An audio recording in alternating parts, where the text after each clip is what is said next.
This is freshman year. The Fitteries are a football family. You know, you live in Manheim. That's just kind of football is life. Neil Fittery was an all-state linebacker. Wanted to be just like my dad.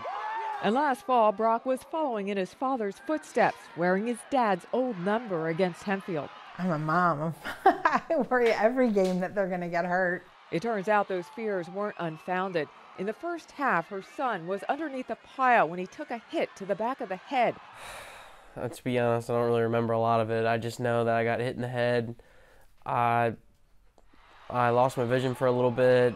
You know, didn't feel quite right. Brock didn't tell anyone how he was feeling and played the rest of the game. I think he knew something was wrong, and you know, he was always taught to not come out and be tough. It wasn't until Brock got home from the game that it became apparent he had suffered a serious head injury. My speech became kind of like slurred a little bit. My memory, I just couldn't remember things. You know, in 2 days I didn't remember the game I played on Friday. After a few days of rest at home, Brock returned to school, but didn't last half a day. It would be 4 months before he'd be back in class. Just dizzy, you know. It just got worse every day. Headaches the whole entire time. Jackie Fittery was scared. There has to be somebody else out there that can help us. The family would finally find that help at Penn State Hershey Medical Center's concussion program. Brock was just unfortunate. He had 2 hits in one play, and I think that's why he had maybe a little bit more prolonged recovery time. It took months, but with the help of Dr. Harry Bramley and a speech therapist, Brock's symptoms finally began to go away. We saw a huge turnaround.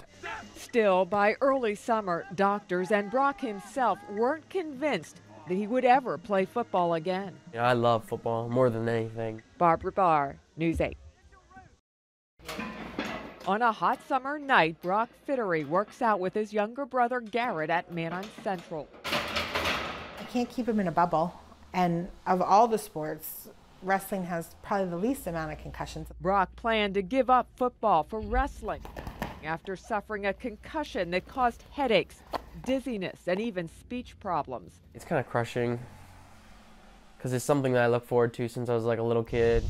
Having to sit out football and watch his brother play, well, it wouldn't be easy. It's easy to say that you're over it. It's another thing to actually like be in the atmosphere and be around it. Just as football practice was starting, Brock had another appointment. They cleared me to play football again. There's no greater risk for me than anyone else. I'm not somebody who is the end-all be-all of saying, no, you cannot play sports. I try to help the family make that choice. How you feeling? Following his visit to the doctor, Brock went to the Barons practice, not knowing if he would risk playing again. The next week, he was back in pads. Brock knows he and his family may face some criticism for his decision to play, but confident in his doctor's evaluation, he's ready to tackle it head on. He just said that, you know, if there were 100 physicians there, they'd all say the same thing. A head injury is something that needs to be taken very seriously. If you have a concussion, you ought to get out of there. Don't be a hero. For now, he's just grateful for the chance to live out his dream. It kind of means everything, you know, Friday Night Lights again, you know. I never thought I'd have another chance like this, and now I do, so make the most of it. Barbara Barr, News 8.